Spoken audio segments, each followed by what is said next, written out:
Welcome to Ocean Stories, a podcast hosted by me, Lydia Carey, and me, Sarah Hersping. We may not be marine experts or even professional scuba divers, but we are curious about the ocean and ways to protect it. Every week, we chat with conservationists, researchers, business owners, and anyone else with an ocean story to tell. So whether you're a scientist or someone who's simply curious about the big blue, you're in the right spot. We can't save the seas alone, but we can do it together.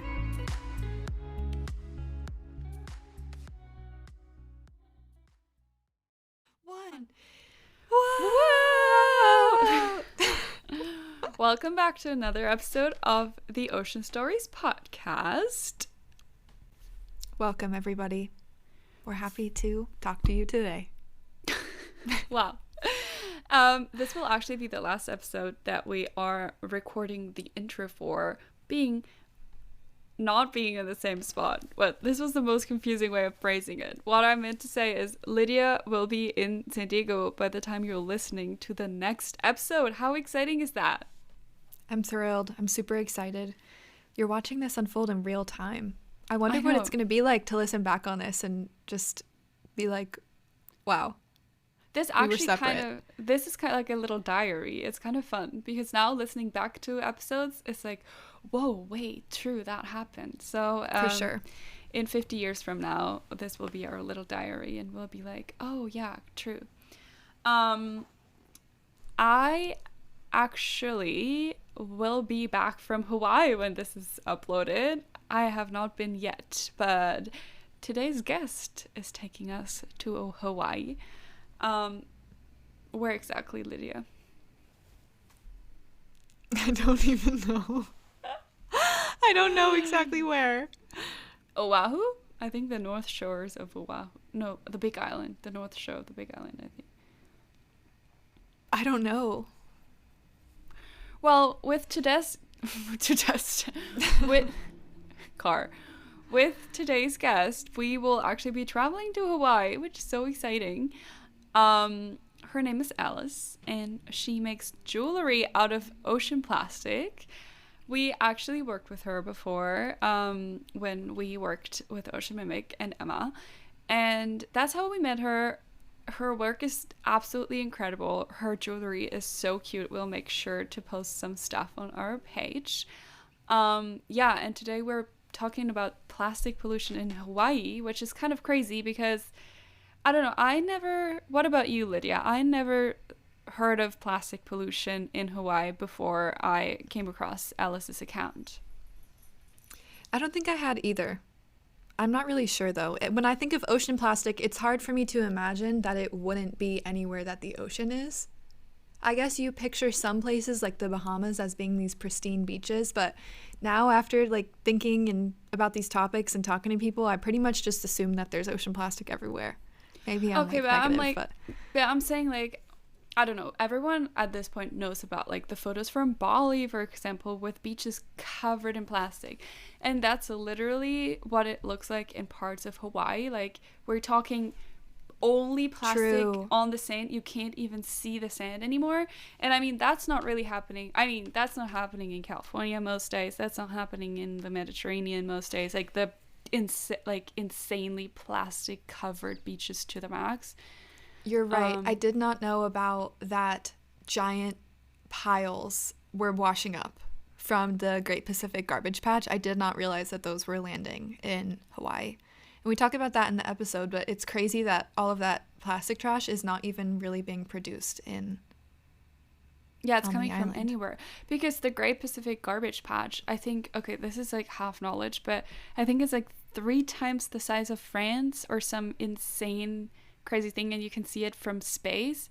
And I mean, it's in the Pacific, and I think because of the currents, it doesn't normally flush up in California, for example, but it does in some beaches or on, I think, some parts in Hawaii because of the currents that bring it in, which it is so sad and so scary. But actually kind of sad, but right now we are having king tides here in San Diego or in Southern California, which are just tides that are super, super low tide and then super, super high tide. I don't know the reason behind this. If somebody knows, please text us, or DM us more so. But yeah, and there was a little bit of a crazy storm, and then I went for a walk with my little puppy that I'm puppy sitting right now the next morning, and the whole beach was actually covered in microplastics, but in like these tiny little, you know, like actual colorful microplastic, like you know it from the photos and videos from like places that deal with that a lot. And then I went to another cove with my friend. There was actually toothbrushes washed up on the shore, like crazy, like literally only like I've seen it in Bali before, which was so sad because I don't know, you never really get this here, and I know it's delusional, but then I'm always like, okay, maybe the problem is not as bad here yet. Well, it is. It just doesn't show up all the time. And yeah, that was really scary and really sad to see. I actually posted a little video about it. So this is all sad.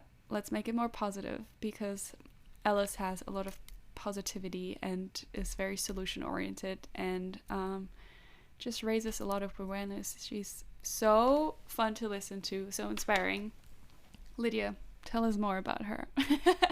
I loved talking to Alice. Her full name is Alice Birnbaum, and I just feel like she was such a spiritual girly. On her website, she describes herself as a artist, which I just love. And you can tell in the interview that her art and all of her work, her advocacy, is like totally from the heart. And I just love chatting with people like that. It is really like invigorating.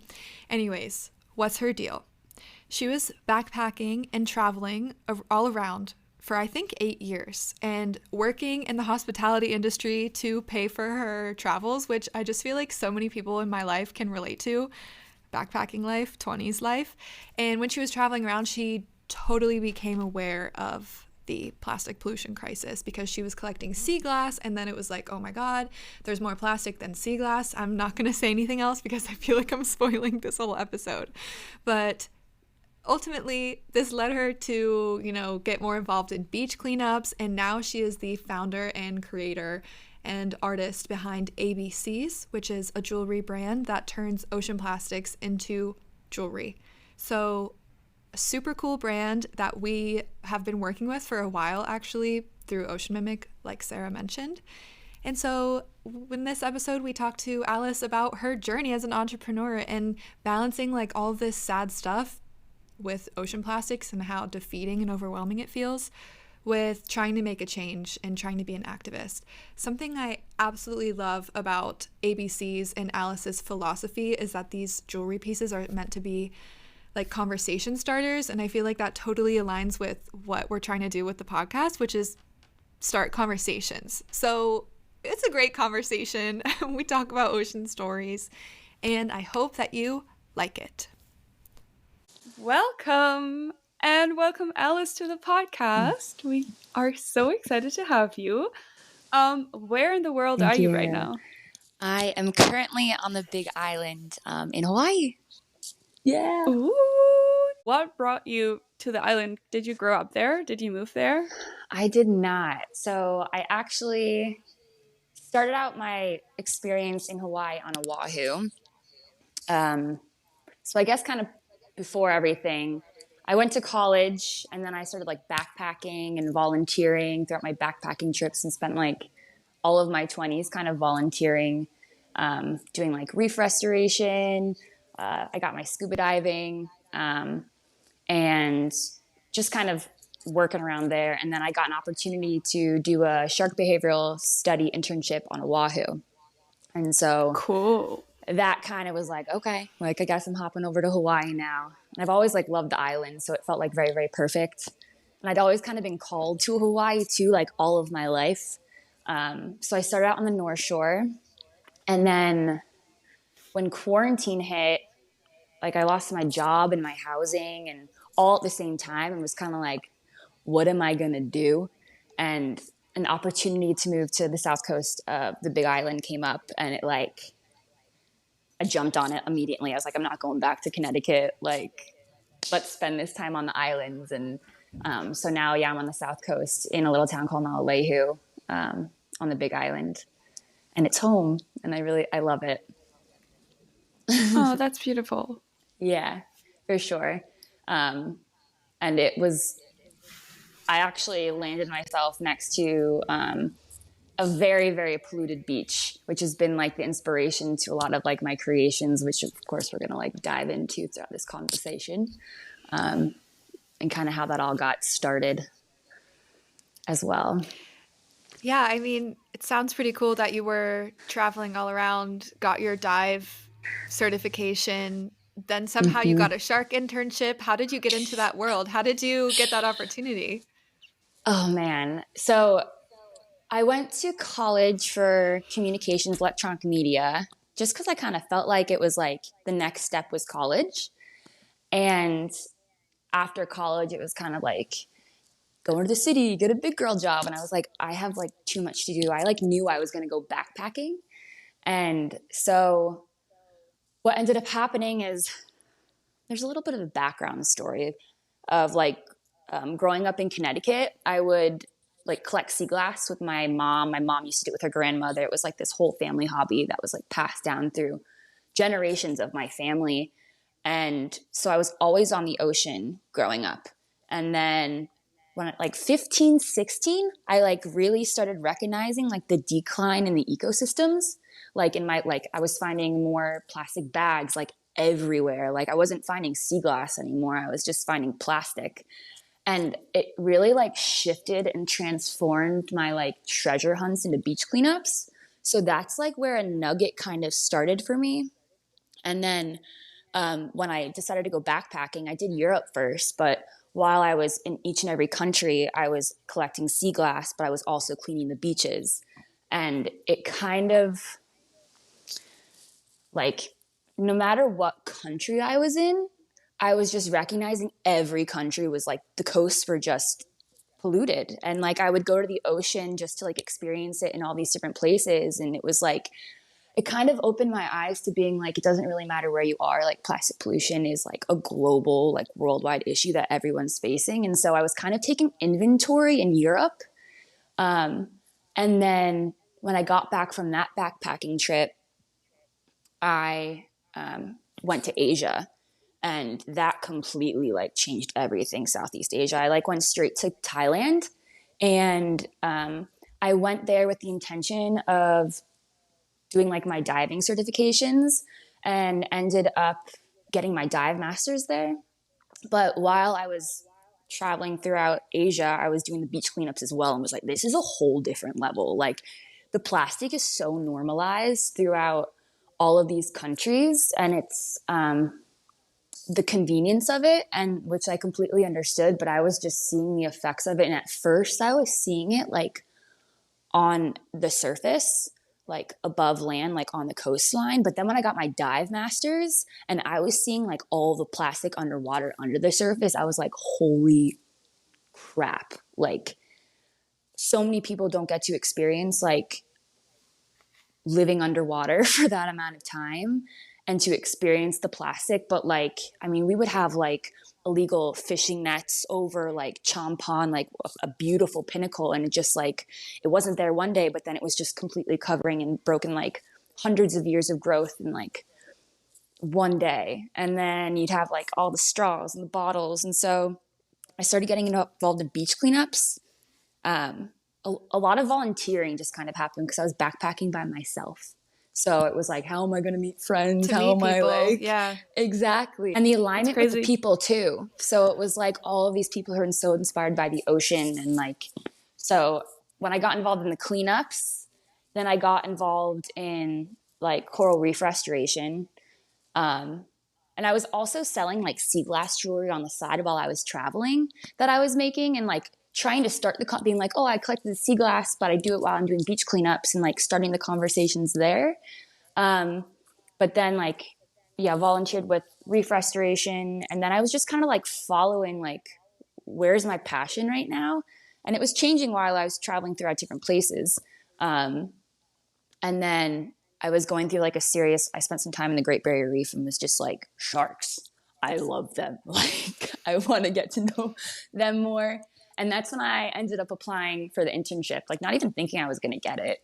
But then I got it. And then so it just like completely shifted. to the coast of Hawaii, and then to backpack all around the world, like, and taking inventory of plastic pollution in all these places, and then come to Hawaii, which is like, when you think of paradise on the planet, you think of Hawaii.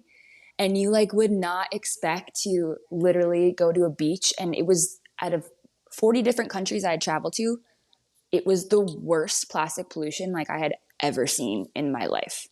And so that's kind of a little bit of how I've gotten to like this point, and kind of using my craft as a way to express my experiences and like my heart, and like wanting people to talk about it and see it. And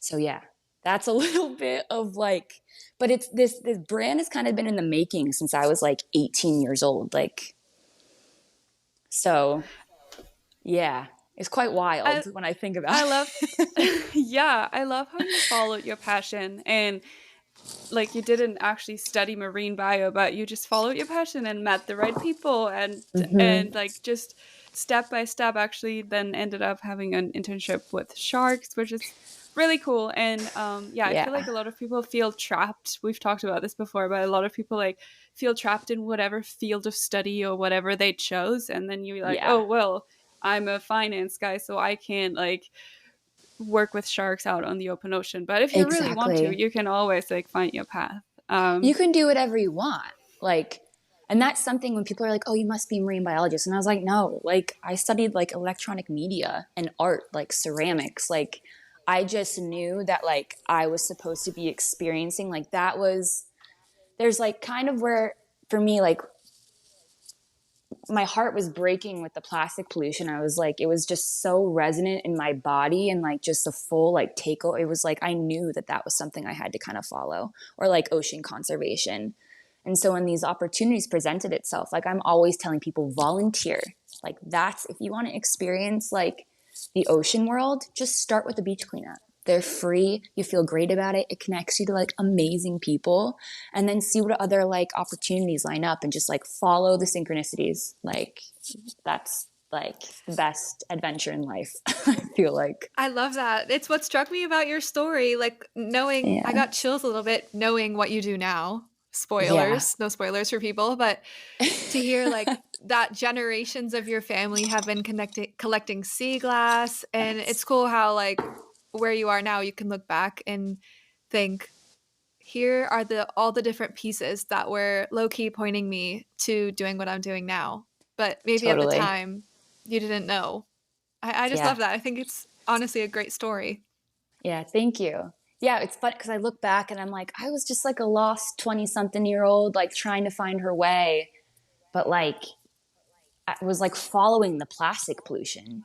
And so for me to be doing that, and then to be living like where I live now, literally the road from the farm I'm on goes right to Plastic Beach.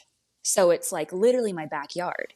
And so like I was saying before, this feels like my dharma. Like it was like, my goodness, like I didn't, think I was listening to my heart like all these times, like throughout like my angsty teenage years and like all of these things. But full circle, like when I really reflect, I was like, whoa, like I feel like the universe totally like led me here.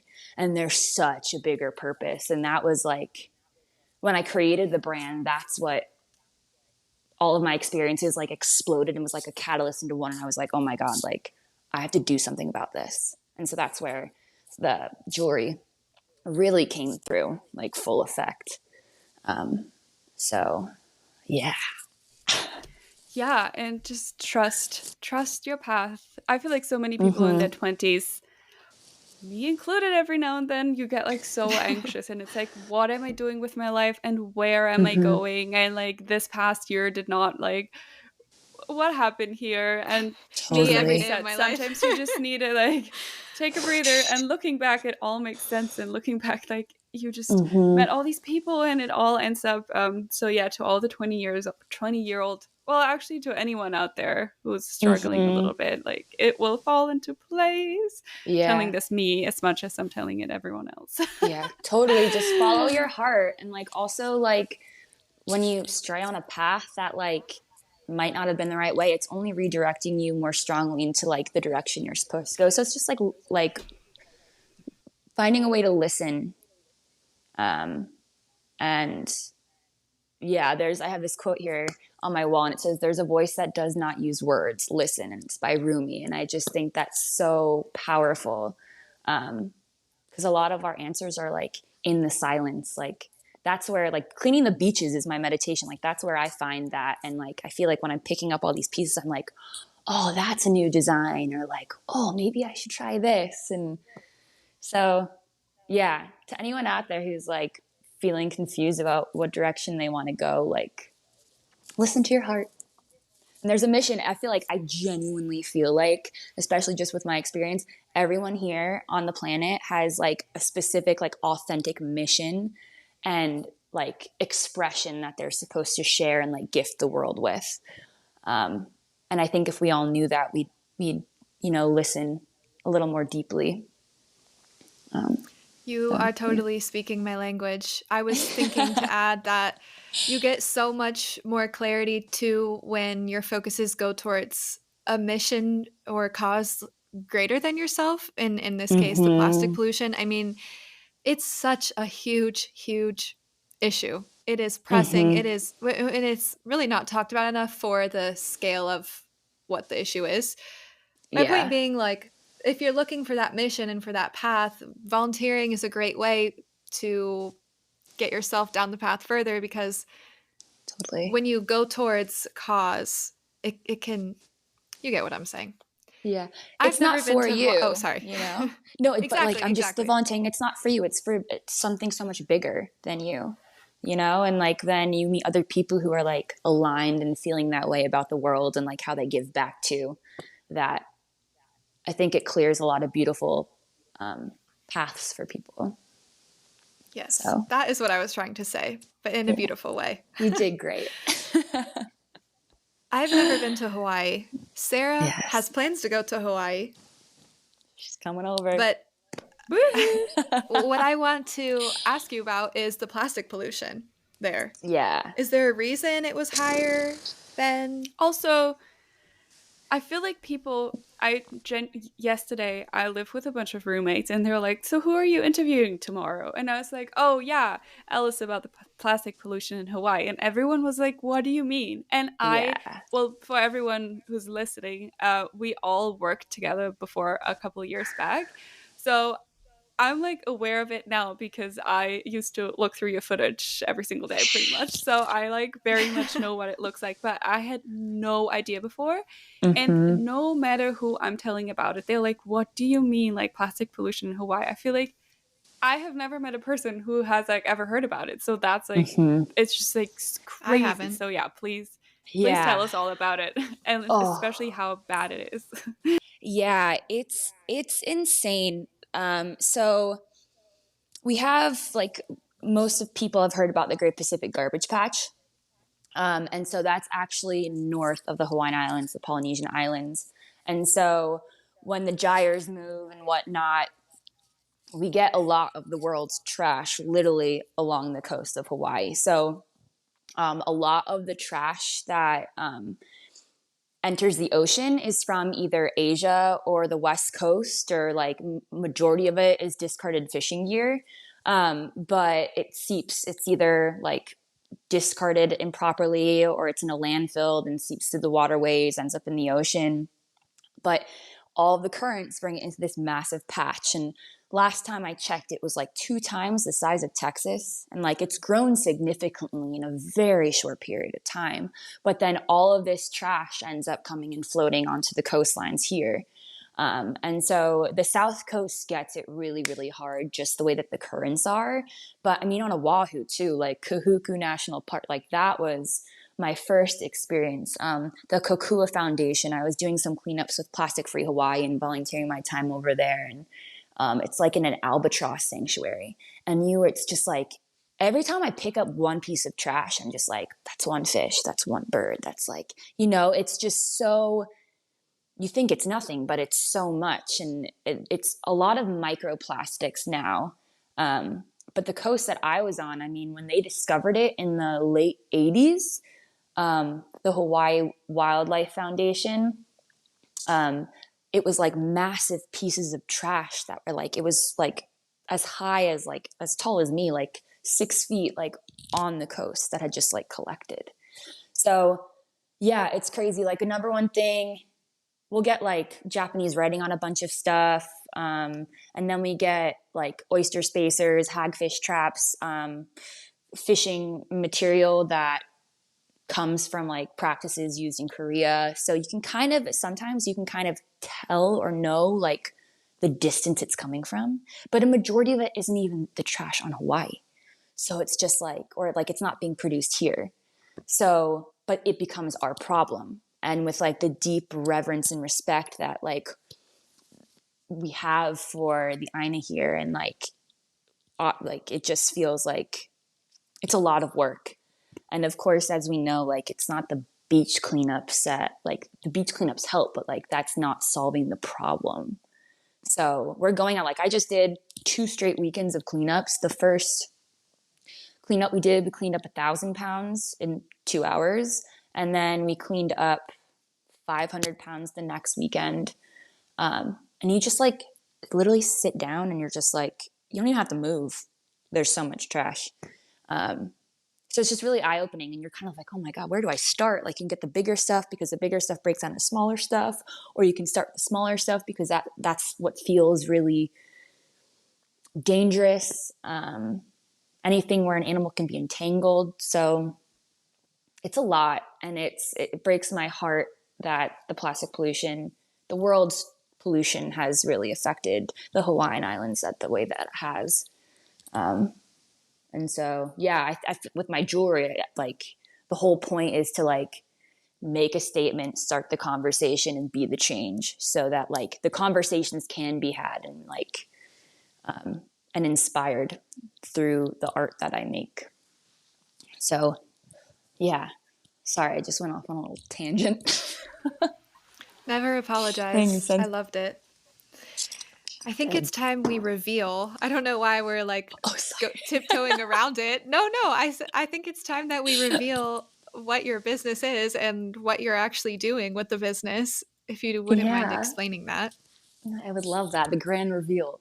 I know. So yeah, it feels dun dun dun. So I create, like, I lead beach cleanups around the island, and then with the plastic that we collect on the cleanups, I then make one-of-a-kind fine jewelry out of it. And so, yeah, it was the ocean droplet line that I created was birthed during quarantine when I stumbled across that beach on the South Coast and was just like shocked. Like, I remember just like breaking down on the beach and being like, out of all the places I've been and like this where I've settled, like this is what this looks like. And I don't think I was yet like strong in my voice. Like, so I used my art to kind of express like my experiences and my emotions. And it was like taking something really trashy and like shitty and then turning it into something beautiful. And so, yeah, right. I've been like pretty dedicated since it's been a journey of around 3 years of building up this business and building up the beach cleanups and the education work I'm doing. Like I do microplastic art with the kids in the school systems, and really just trying to like, I feel like if I can't bring you to the plastic, then I'm going to bring the plastic to you. And let's talk about it and like be realistic about kind of what's happening and take trash and turn it to treasure. Like we all have the ability to do that. So that's what I'm trying to inspire with my jewelry. I love your jewelry. We'll make sure to share a bunch of photos so everyone can see it. I have some myself. It's like amazing.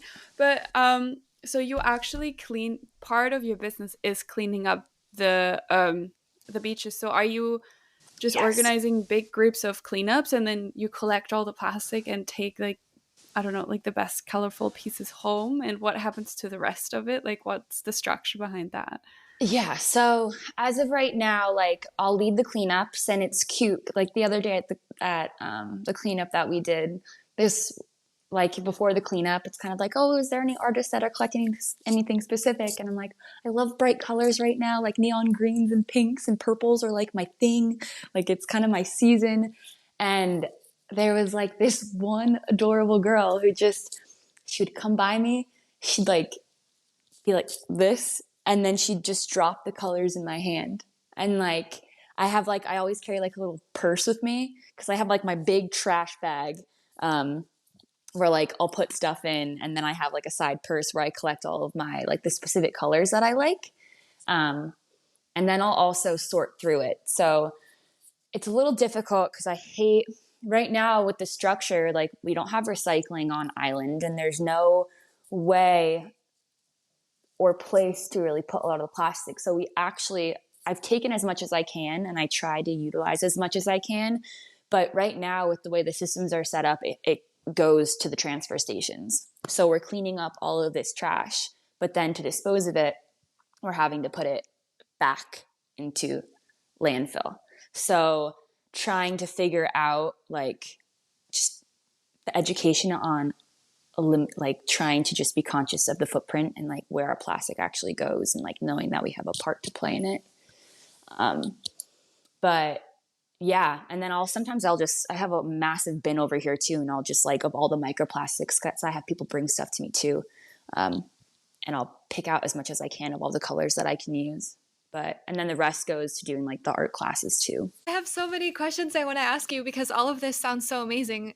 I want to know more about the environmental education aspect with the kids. And I also want to know more about your journey as an entrepreneur because that side of things really intrigues me as well. Yeah. Oh my God, the life of an entrepreneur. Bless them all. Like every entrepreneur out there, like the grit, the grind, like it takes so much heart and passion. And it's really exciting to see so many of these people like stepping up to that occasion. And majority of my friends are like entrepreneurs, like starting a business. And that's also too, like for the cleanups, it's cool because me and all of my artist friends, like my friend Kaylee has a ocean safari company.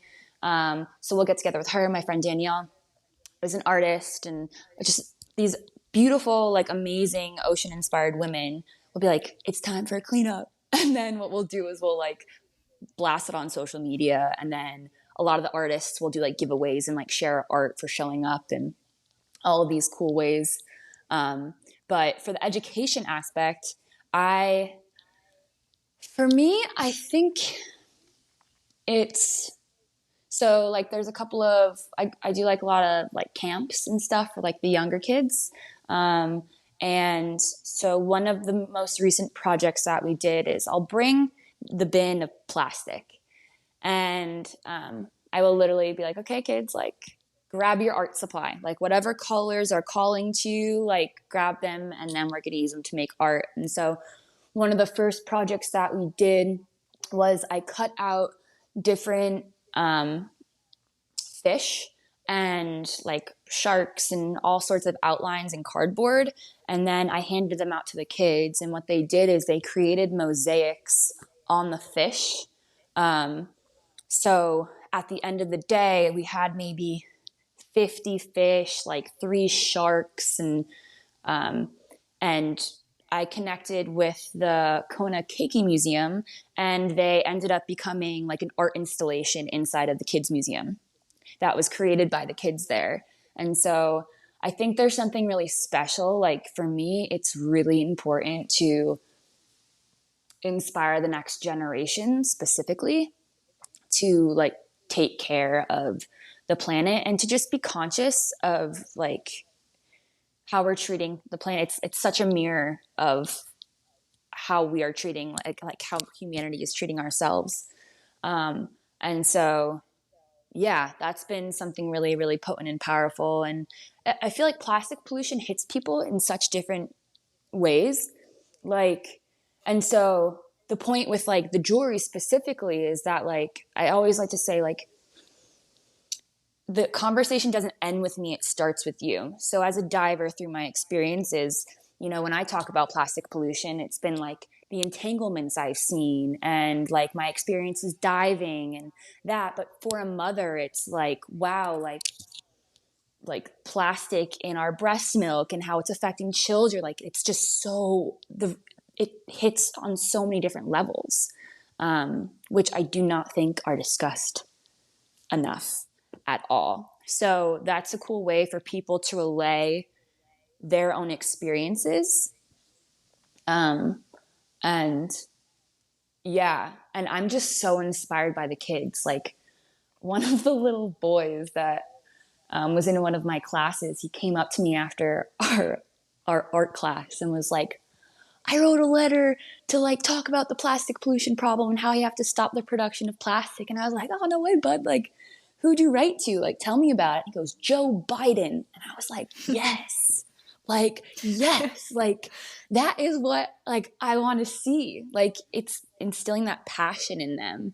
And like at the beach cleanup that we had on Saturday as well, we like have to 4-wheel into this place to get to the trash. And there was a group of 4 11-year-old girls who traveled from the north of the island to come down south to clean the beach because like it was their girl hangout time. And they're like in the back of this truck getting dirty, but like their whole mission was to like hang out and clean the beaches together. And I just saw that and I was like, that is the future that I see. Like that is the future that I want to be a part of or like to inspire. I couldn't get like cry about it. But yeah, I just want to leave the planet in the hands of like people who really care. And we're right now with like the reality of it, it's just really, really disappointing. Like what these kids are going to have to deal with. And it was like, wasn't even their choice, like not based off their choices. So yeah, that's a little bit of so true. That. And it's very emotional. It's very emotional. Like, it's true. What we're leaving them with, it's a disaster. And it's wonderful, the idea of starting these conversations with the jewelry pieces. And also, I love the idea of empowering the kids to know you have a voice. You can write a letter to Joe Biden. You can go pick up plastic on the beach with your friends to hang out if that's what you choose to do. I love that. And the emphasis on conversations is totally kind of what inspired this entire podcast, right? Like the more we talk about these things and talk about the future we want to see and the types of things we want people to be talking about and just chatting with more people about it, hopefully more people will catch on to, there is plastic pollution in Hawaii and it is a problem and we gotta do something about it. Totally. And yeah, it's like a worldwide issue. Like it doesn't matter if you're in the middle of like the country or like wherever you are, like the fish that you're probably eating probably has plastic in its system. Like I just don't think people necessarily understand how close it is to home. Like it's just because it's like out of sight, out of mind. That's not the case. And so just kind of getting really honest about that. And I mean, when a kid goes home and tells his parents, like, sorry, but like, I won't drink those plastic water, like Poland Springs water bottles anymore. I want a reusable. How can a parent tell a kid no? Like the kid knows, like, he knows what's up. And the parents know the truth of that matter too. So it's like, wow, like if you can have all these little like ocean warriors, like inspiring the youth, inspiring the adults, like, wow, like, damn. So, yeah. And also kind of like, I mean, back to the very beginning, you grew up collecting sea glass with your family. Like these kids are now in their early years collecting plastic. I feel like that's something you won't forget. Like if that's something you were just exposed to at a young age, it will always like stay in the back of your head and you will always be aware of it. It's like really hard to just turn your back and be like, oh yeah, plastic pollution, I don't care anymore. I think especially if you've been like exposed to it at such a young age. There's like a normalization of it, you know? Like the other day at the beach, this little girl was building a sandcastle and the door to her sandcastle was a Coca-Cola bottle cap and she had a fork and a toothbrush as like the decorations on it. And I'm like, what? Like, yeah, that is scary. Yeah, it's scary. And like, and then, you know, yeah, there was actually, can I express like one of the stories that happened to me in Thailand that I think really like inspired the stuff with the Please. kids? So I was in Copenhagen and kind of like exploring the islands down in Thailand. And I decided, like, really every single beach I stepped on, there was trash every inch. And so I like asked people to hustle for a wheelbarrow. I was like, daily cleanup, like, see ya. And I just started on my way and I started like throwing all these things in the wheelbarrow and a couple of bags. And honestly, I feel like every single time too, I'd like be like, oh, I'm gonna go on a beach cleanup. The ocean would spit out like a rice bag, like a massive rice bag. And I was like, perfect, thank you, beautiful timing. Like now I have something to put my trash in. But I remember like looking off into the distance and seeing these three kids like totally like freaking out. Their motorbike for some reason had like gotten in the water, and they're young kids, but like probably like 11, 9, and 7.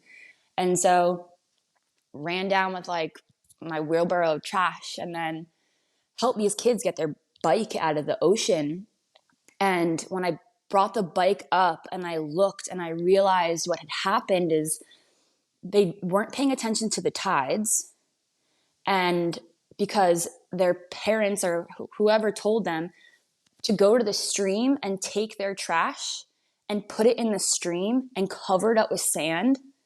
So that was the way they like got rid of their plastic materials, is like, or they learned was, okay, we're going to take it out of our house, remove it from our house. And then to get rid of it, we put it here, we cover it up, and then it's gone.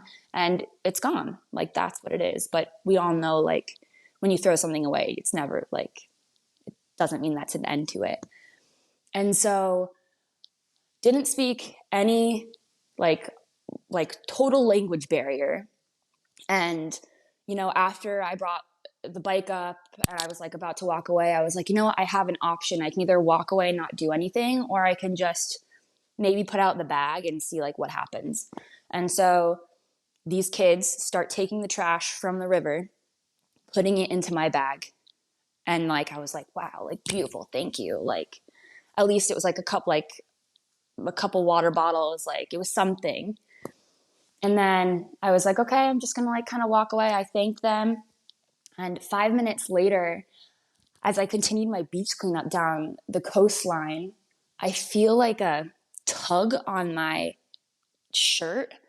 And the little girl and her brothers falling behind her had plastic water bottles and bags, like literally in their hands like this, carrying as much plastic as they could, because I couldn't, as I was walking, there was just so much plastic that I couldn't get all of it. So everything that I wasn't able to get, they were collecting behind me. And they ended up cleaning that whole entire beach with me. And I was like, holy crap. Like, who knows? Like, did they stop bringing their trash to the stream after that?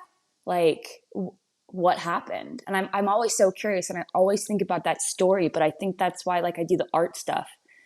And this is all coming full circle, where it's like, oh my gosh, like one little thing, one little experience can open up a whole world,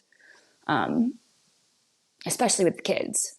So that's like one of my like most cherished moments that really inspired me to like start working with kids. That story is amazing. The connection is beautiful to hear about. And I don't know, I just love it. It's ocean stories, all of these little stories Yeah. building up to what you do now and the life you're living now. What has it been like balancing like this passion you have, this advocacy and education and all of this with the business element of making and the artist element of making the Yeah, pieces and trying to start those conversations? totally.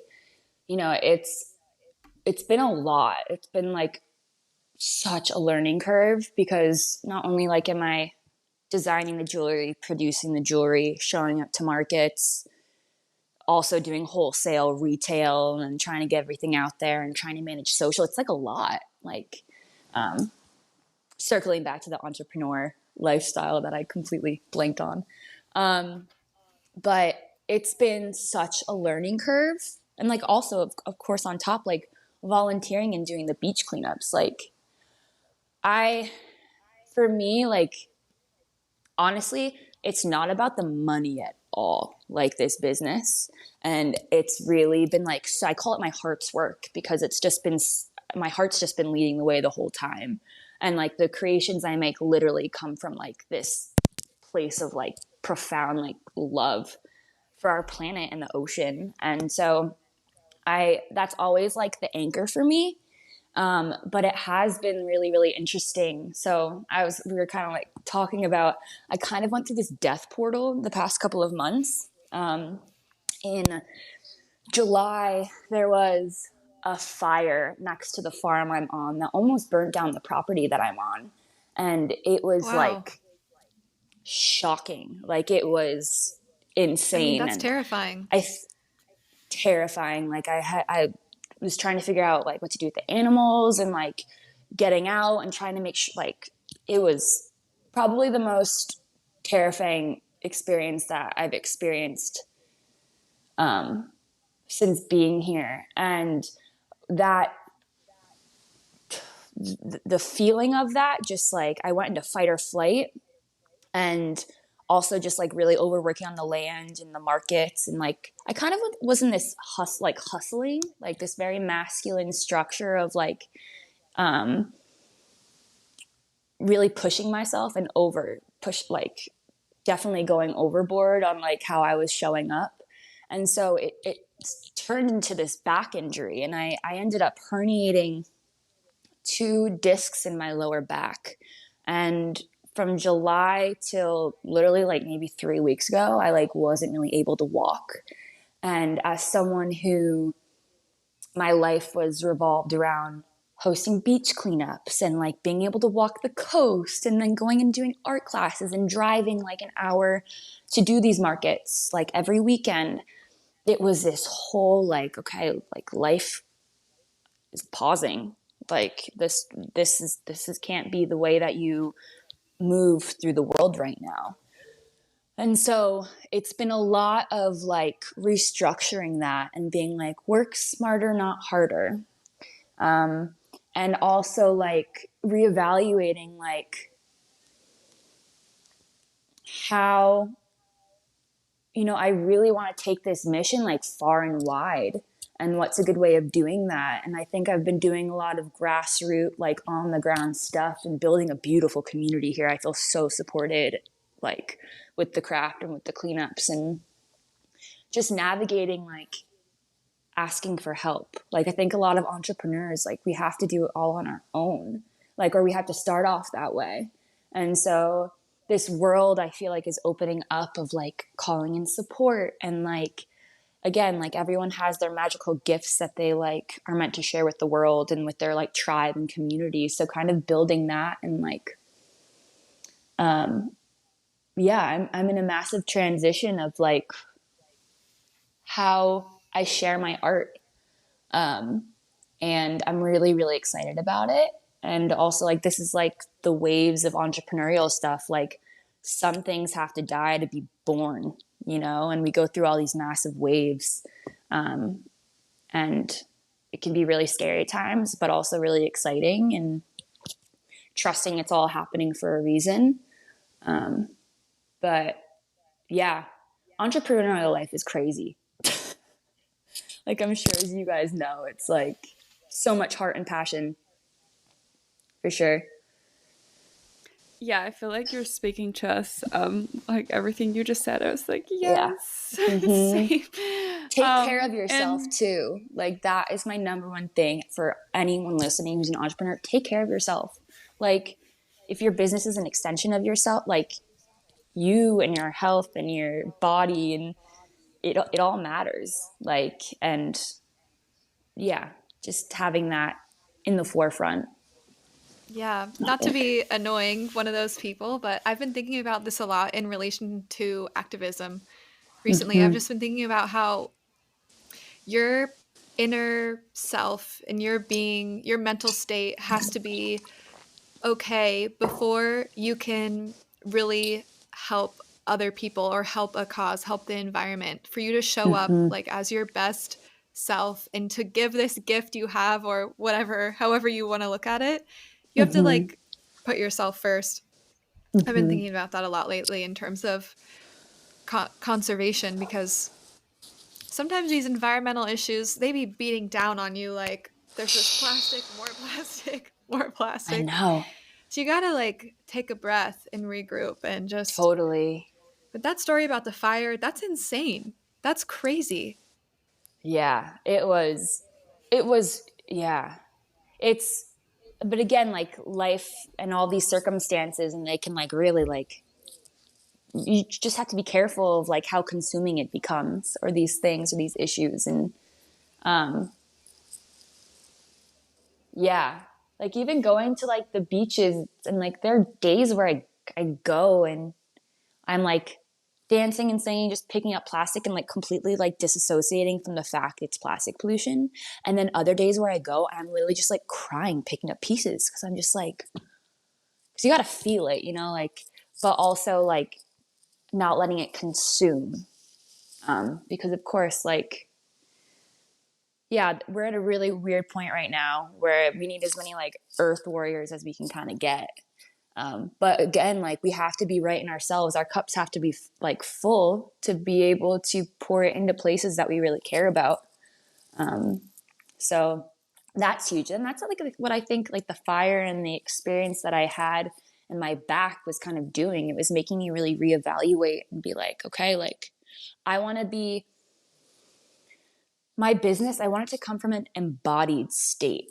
Like I want it to come from truth and honesty. Like, and I don't want to present myself in any other way that's not me. And I think sometimes we can get lost in that comparison and showing up. And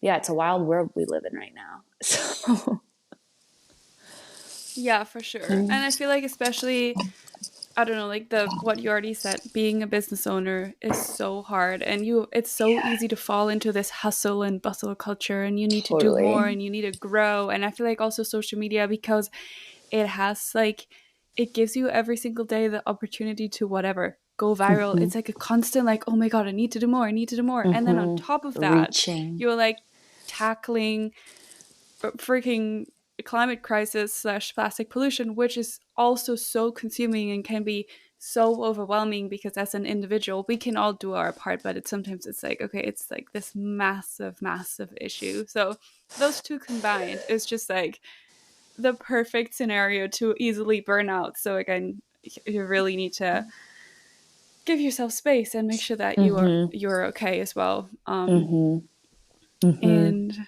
Totally. I look back at like how I was operating before that whole experience, and I'm like, you're crazy.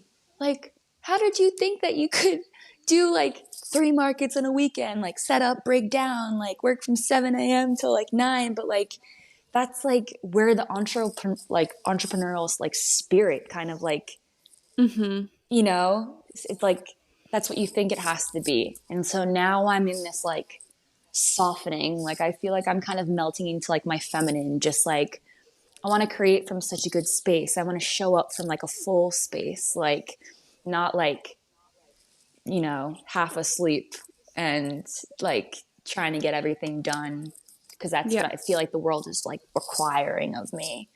But like, what do I need and how do I want to show up? So yeah, it's a good like little kind of questionnaire for anyone out there who, you know, has been in that lifestyle and, Mm-hmm. you know, they're feeling a little iffy or like tired, or their body's kind of like giving them some signs. Like, yeah.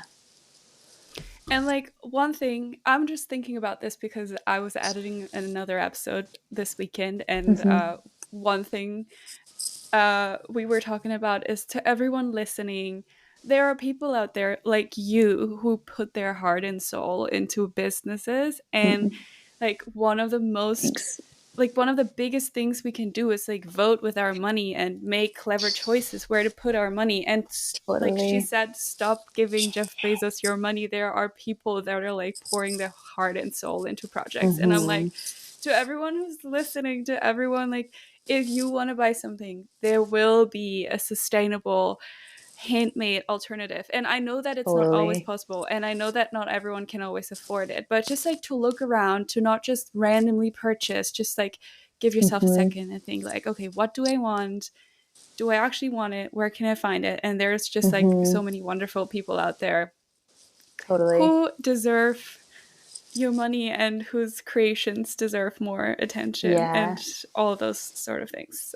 Yeah. The support, like, yeah, a great way to like vote with your dollar, but also like your time is your most valuable asset like that you have. And, mm-hmm.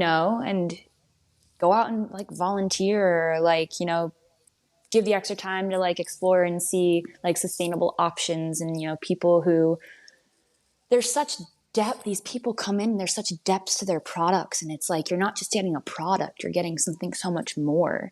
And there's just like so Yeah. much more energy and intention behind it. Whereas like, convenient, quick, cheap, like falls apart. Like, there's a shift that we can all make, and just being conscious, of our choices. Like every choice really matters. Um, yeah. So Yeah. totally. And I love all Well, these beautiful people who are just really letting their authentic creativity really shine through. And yeah, sharing it with the world, because that stuff can be scary sometimes. Like for putting your sure. creations out and being like, how is this going to be received? Absolutely. So when people like purchase your products, it's like, whoa, like, okay, let's do this thing. Like, I got the support. Let's keep going. This thing, like, I got the support. Let's keep going. So, Well, Lydia, what do you think? Should we wrap up with our favorite question, our last question? I was thinking it might be time to ask our question. We're so funny. Okay. We're like, what's our secret question? I know. I know. It's not that deep. But we can go deep. Do you want to do it, Lydia? Yeah, sure. Well, I thought you might have a good answer. Wow, putting the pressure on because you've been backpacking and now you live on the Big Island. Our question is, what is your favorite ocean story, favorite memory, moment that you have experienced in your life? First thing that comes to your mind. Yeah. Man. In moments. So the moment I shared with you about the kids in Thailand is like a pretty solid one. Yeah, that was powerful. But that was really powerful. Like a really like one, but from Hawaii, it was right after quarantine had broke, and me and my best friend Bailey decided to throw a beach cleanup with our friend Allie. It's like this women's rad collective.